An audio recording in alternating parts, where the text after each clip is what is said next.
Hi all. Say hello, aunties. Hi. Well, I'm actually back again. As I was working with Mr. Emmitt here, it occurred to me that he is, well, not occurred to me, but, you know, I came to another realization that had been dawning on me is that I actually have different types of dolls. I actually started with, my goodness, my journey, I guess, into the doll world, if you will, started with me actually looking for a childhood doll that I thought that I had lost and who was really important to me. And I actually went on eBay and saw just, all these dolls, and which I was fascinated in, but I was like, oh, I'm just going to get this doll that I'm looking for. And I ended up not finding her in the doll I had was ethnic, and I found a Caucasian version of her, and I ordered it. And then later on, when I moved and I unpacked my boxes, I found her. So it was like, yay! And then when I found her, I said, well, you know what? I had pumpkin patches, a pumpkin patch named April Abigail. I know, April Abigail. Where was I getting these names as a child? Um, but I don't know if you guys know, but pumpkin patches were kind of like a knockoff, if you will, of a Cabbage Patch Kid.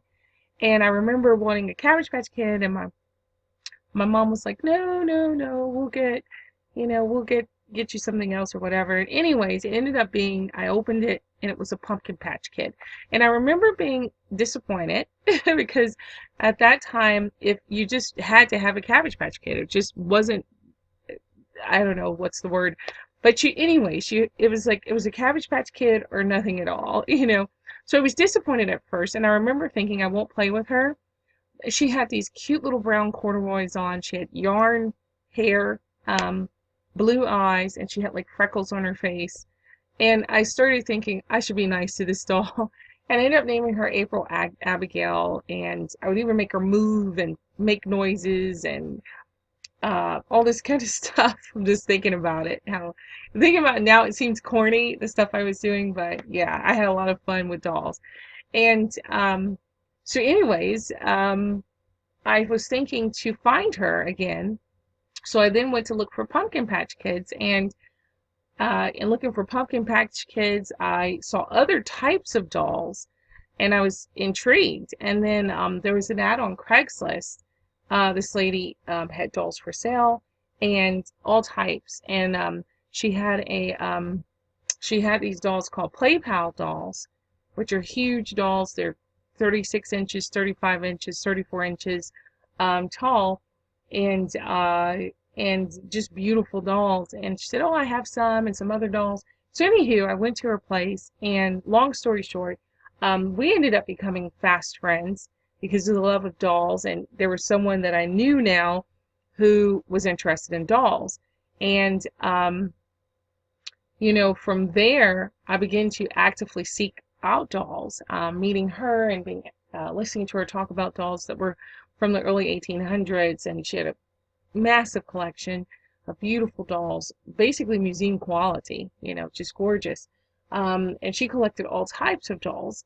And so I started looking into composition dolls and vintage dolls, 1950s, earlier, even to modern day dolls, some of your Christine Oranges, Masterpiece, um, you name it. I pretty much started to research, learn, and just the more you learn, the more you saw, the more you're intrigued by these dolls. And I love history, so to me, those dolls had a history. To me, it meant some little girl when she was little, or sad or happy or whatever. This doll shared that with her, and the fact that some of these dolls, especially when you get into the vintage and composition dolls and antique dolls, and even modern day dolls, to find that whoever's owned those dolls before you owned that doll, that they had loved on that doll, that there was something special about that doll.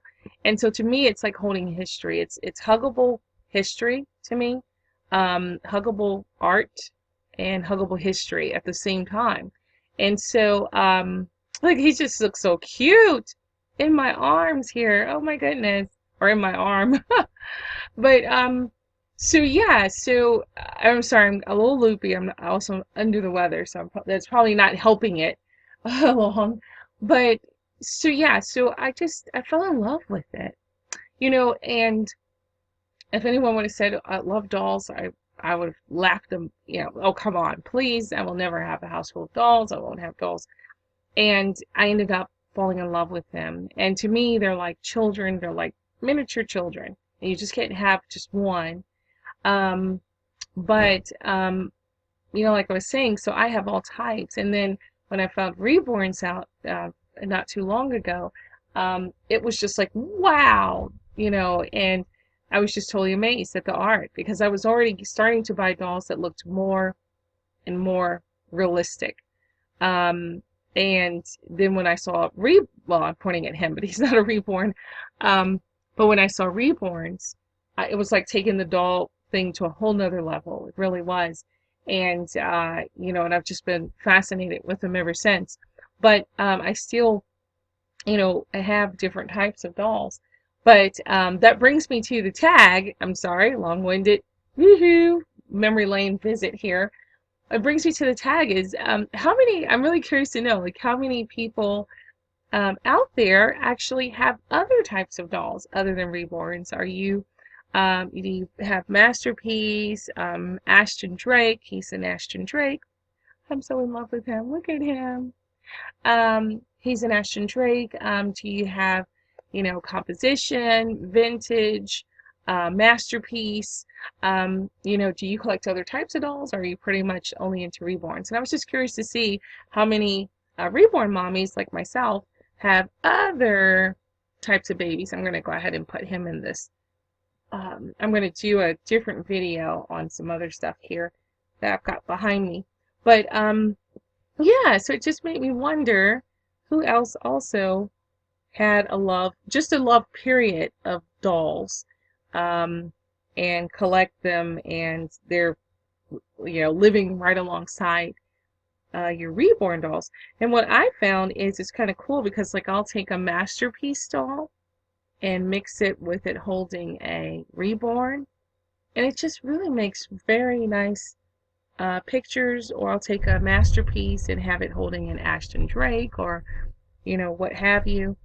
And I don't know, they kind of all work in tandem. Say, oh no, mommy. He's a big boy, guys, and he's weighted so unbelievably well that I'm going to tell you.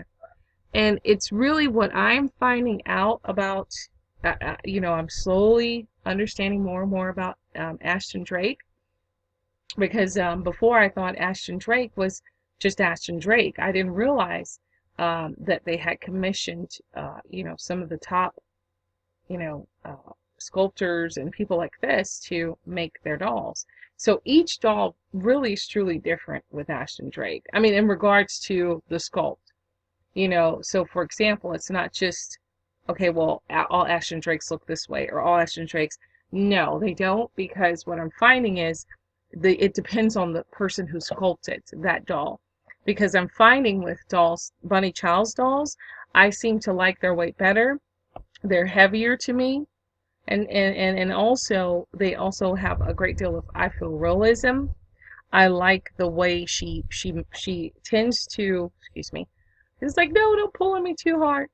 I feel that she tends to give them more realism, because I'm really weird about proportion. It's something weird that I can see if something's not proportioned right fairly easily.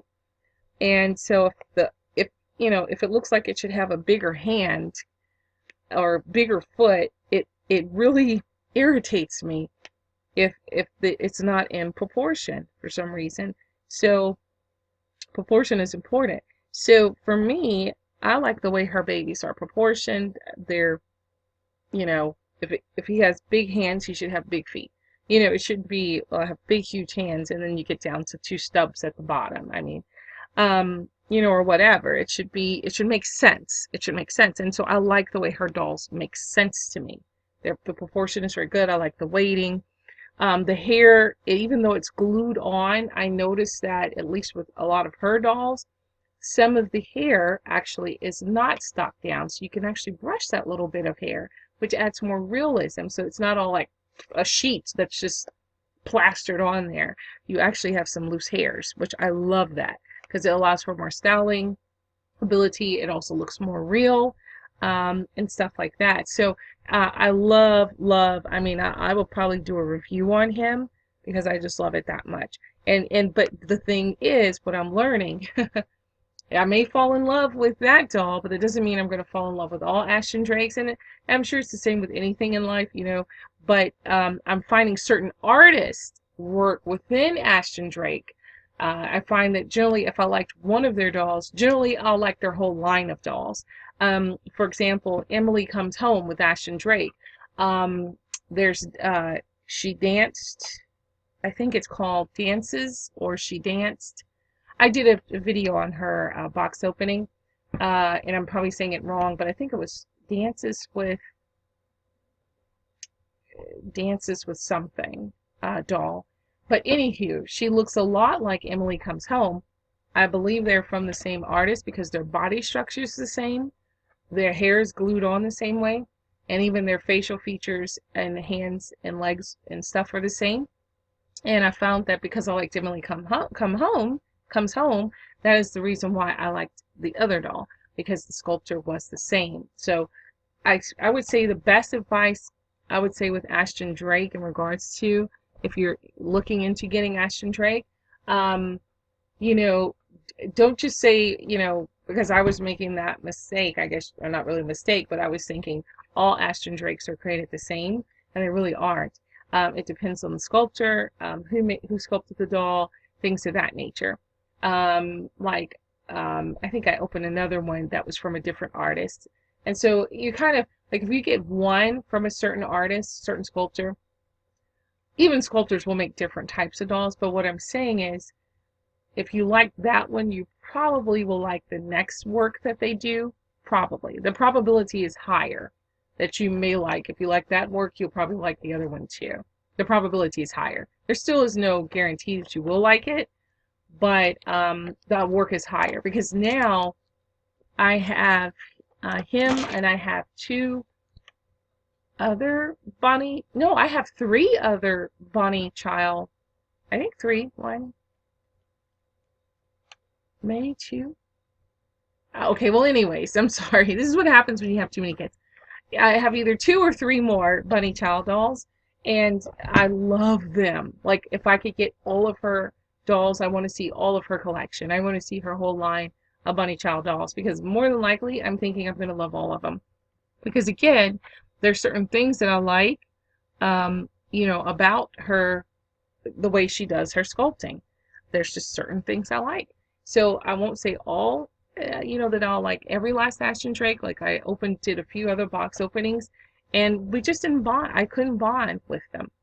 And again, it could be the same. You have the same thing happens with Reborns and so on and so forth. However, I do believe it was because they were different artists, different. They had a different way they like to sculpt the doll, and it just didn't appeal to me for some reason. So, but I think if I see more Bonnie Child's dolls, I believe I more than likely will love them. More than likely.